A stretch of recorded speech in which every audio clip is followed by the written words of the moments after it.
सवारीचा घेतला पावलांनी आम्हा वाळवंटी तुझी सावली गळा भेट घेण्या भीमेची निघाली तुझ्या नाम घोषात इंद्रायणी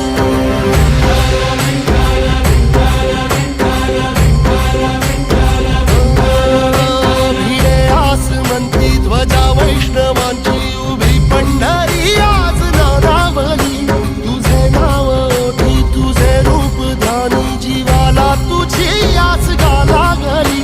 जरी बाप साऱ्या जगाचा परित्याग